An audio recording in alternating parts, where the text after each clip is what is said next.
no repercussions from the state? No, it's called safe haven baby boxes. We're at a fire station or hospital.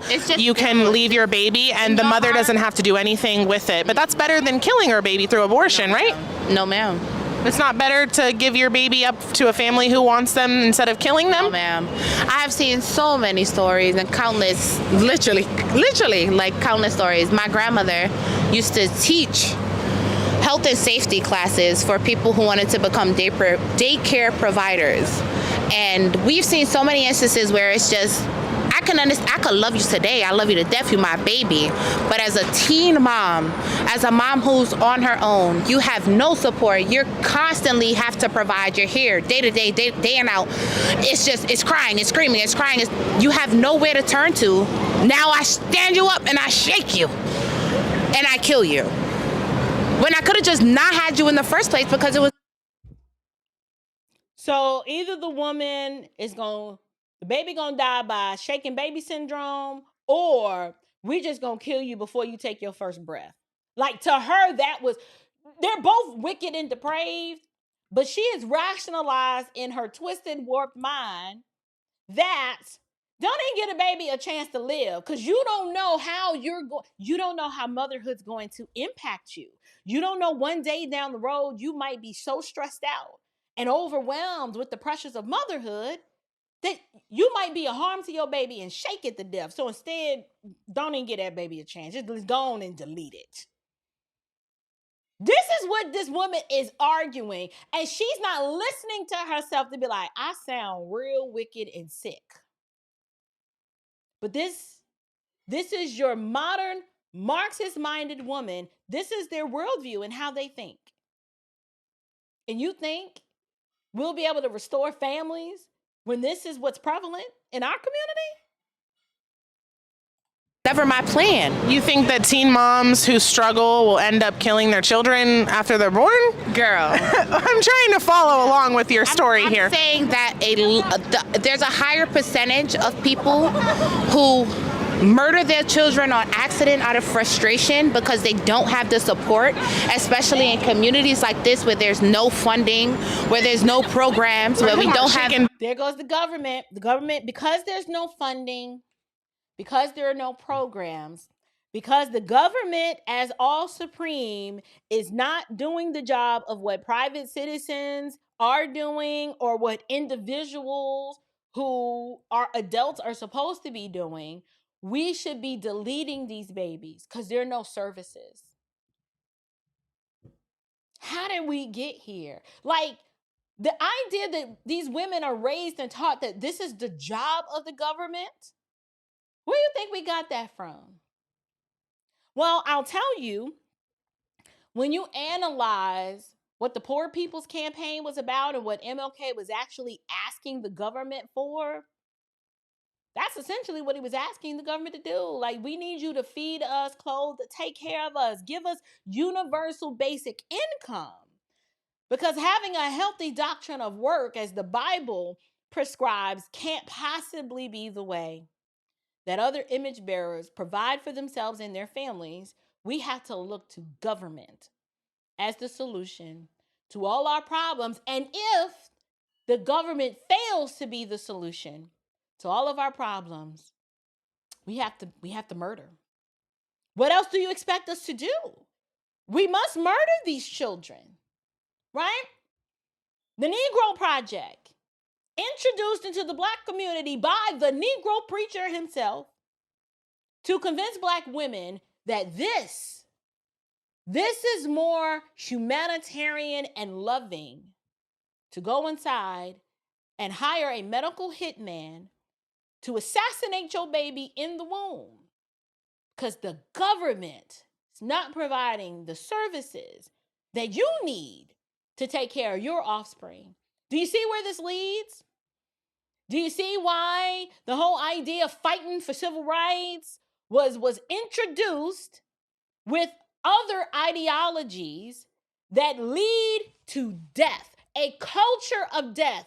Marxism is a godless worldview. Communism, a godless worldview. And all that we have as the fruit of that is death.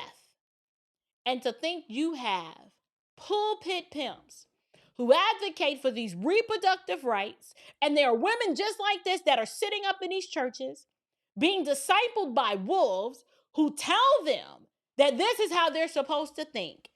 Instead of them being a mouthpiece for God and preaching to these women the law of God that says murder is a sin and the wrath of God abides on you, you need to repent for having such murderous thoughts. No, it tells them that this decision to assassinate your baby in the womb by hiring a medical hitman, that's between you and your doctor. Where have we heard that before? We've heard that from the senator from the great state of Georgia, Raphael Warnock, a pastor, or a fake pastor, I'll say. We've heard the advocacy for this from pulpits like Jamal Bryant and William Murphy, and E. Dewey Smith. Oh, it's a whole lot of them that have convinced the women in their congregation that this issue is not political.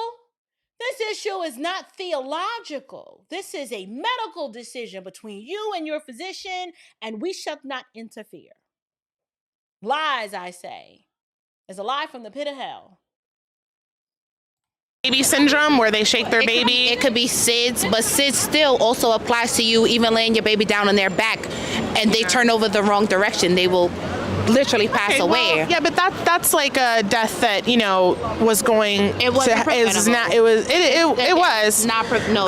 But SIDS what is preventable? SIDS is not preventable. Well, actually, a large percentage of the children who die from SIDS had a vaccine the same day. So that's another thing. That's a whole other story. That's a whole other topic with the vaccine. But I will say to you, like sudden infant death syndrome, and there have been over 80% of infants who have passed away from it, and it's simply from not laying your baby on their back to sleep.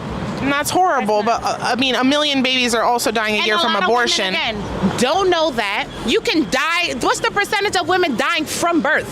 For children that they don't even want, or the men don't even want, who are already refusing to provide for them prior to them even being born. So now what? It doesn't matter if they're be a single mom or put my body through this entirely different experience to at the end of it give them up and go home like nothing ever happened. That doesn't make sense to me. So did you follow that line of reasoning? Don't let the baby live and give it away to someone else and then walk away and then try to act like it never happened. She's deceived in thinking that when one has an abortion, that the same is also true. That because the baby ceases to exist this side of heaven, that there won't be any memory of what you've done. You can just move on with your life. The reasoning here is because the worldview has never been challenged and she's not thought deeply about what she is saying. She is not listening to herself and realizing that this sounds unusually cruel. I really don't sound like I have any regard for human life, whether the ones in the womb or outside of the womb. Now, do you see why I thought that during the election, or just in general, why believers need to make sure that people understand that this is what the left is advocating. They absolutely are advocating for abortion up until the 9th month and beyond. Because who's to say that the day you give birth, you wanted the baby all the way up until the moment you go into labor, and then now that the baby is out, you know what? On second thought, I changed my mind. Yeah, the car seat didn't come through like I thought. The baby daddy didn't show up like, he said he was. And like I said, I don't have a car seat and I didn't bring the baby's clothes to take it home. So go ahead and kill that one. Just what is restraining a woman from making that decision in light of had Kamala Harris won? Those are some of the decisions that a lot of women would have been making because they were advocating for abortion up until the 9th month. And not just that, every single Democrat voted against the Born Alive bill. Meaning, if a woman if a baby survives abortion and the doctors are like, oh, snap, the baby's alive.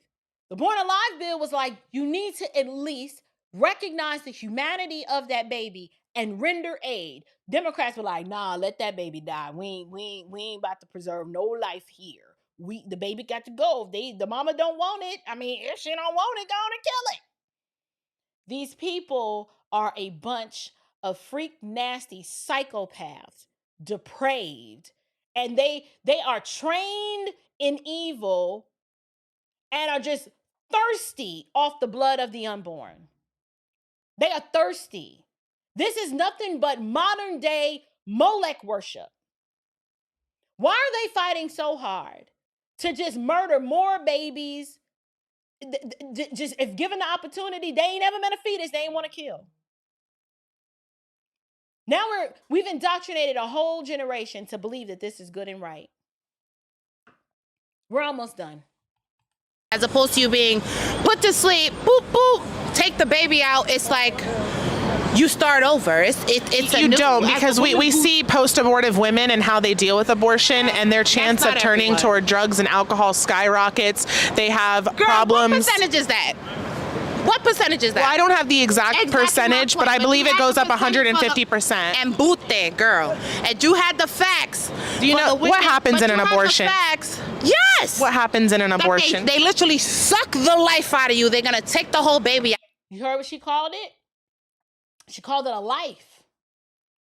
I told you. This woman knows, and most women know exactly what is taking place. But what they do, they are actively suppressing the truth that they know in their unrighteousness. Suck the life out of you. Yep, it's a life.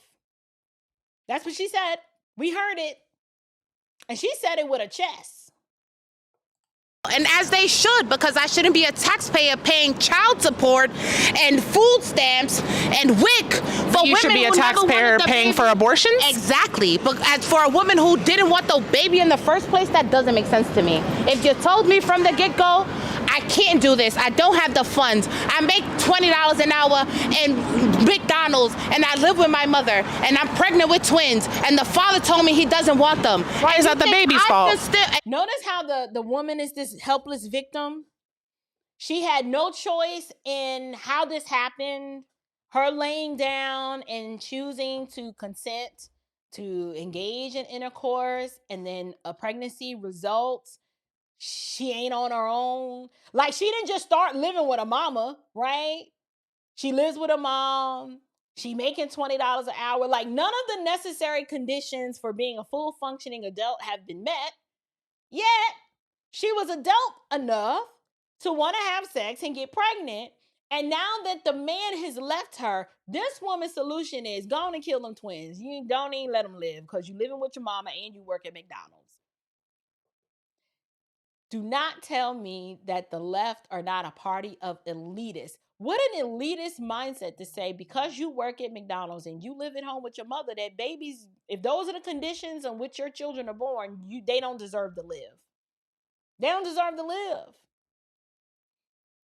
And she's okay with the taxpayer money being used to unalive those babies, because why take care of them when they're alive through the foster care system?